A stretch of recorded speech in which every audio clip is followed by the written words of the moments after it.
Pessoal, nesse vídeo eu vou falar basicamente como estudar menos e aprender mais, beleza? É isso mesmo que você ouviu. Parece um pouco contraditório, né? Esse discurso, né? Como assim você vai estudar menos e você vai aprender mais? Não faz sentido eu estudar menos e aprender mais. Sim, isso existe. E a resposta para isso está no seu método de estudo, beleza? Porque vamos lá, o que adianta, né? Vamos supor que um aluno que estuda 10 horas por dia, vendo somente aulas, passivamente. Então o cara vai lá, pega uma aula, abre uma aula de tecnologia, vê lá uma aula de tecnologia, do nada aí vai pra botânica, depois pega filosofia, vai estudar Santo Agostinho, vai estudar Platão, beleza? Então o cara começa a estudar a variável, mas o bicho sempre ficava vendo aula, ele nunca tem um método ativo, vê uma aula atrás de aula. Só que ele estuda 10 horas por dia, então ele vê 10 horas de aula por dia, tá entendendo?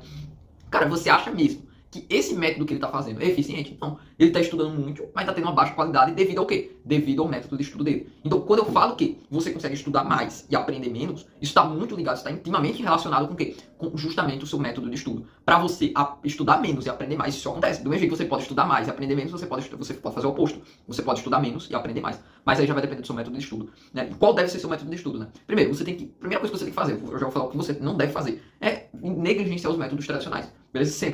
Sempre questiona os métodos tradicionais, os métodos que você sempre vê aí. Se você pesquisar no YouTube método de estudo, você vai ver sempre a mesma coisa. Pode entrar, vai no YouTube e pesquisa método de estudo ali. Você só vai ver a mesma pessoa falando as mesmas coisas, beleza? Por isso eu tô aqui pra mudar isso aqui, beleza? Pra vocês. Então, eu tô falando métodos diferenciados. Quais são os métodos tradicionais? Resumo, né? Você fazer resumo. Esse é o método mais tradicional que tem, beleza? Na escola, a escola já aplica isso. Por isso é tão ineficiente. A escola só vai lá, pede pra você copiar e tudo, né? E você não entende nada. Só tá anotando tudo no seu caderninho ali, mas você não tá anotando na sua cabeça. Esse é o problema, beleza? E isso gasta muito tempo também, né? Não tem lógica. A internet tá aí pra substituir a necessidade da escrita, beleza? Tá.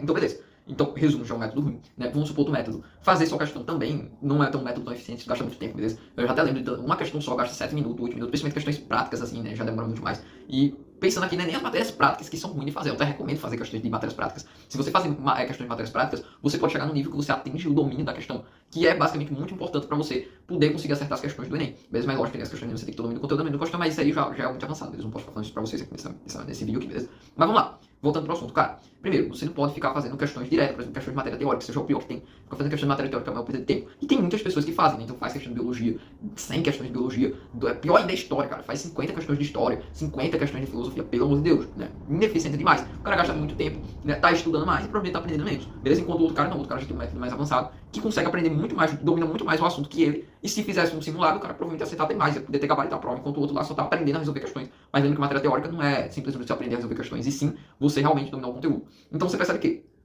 você percebe um tipo de aluno que usa métodos ineficientes e estuda muito e não aprende tanto assim, e um cara que já usa métodos eficientes. Quem é o cara que usa métodos eficientes? Qual o método eficiente? Cara, o método eficiente é fazer autoexplicação do conteúdo. É isso mesmo. Você vê a aula, faz uma autoexplicação do conteúdo, como eu sempre gosto de dizer, atinge o patamar de virar literalmente um professor naquele conteúdo. Você conseguir explicar muito bem o conteúdo. Né? Se alguém perguntar assim, me explica aí, respiração celular, tudo de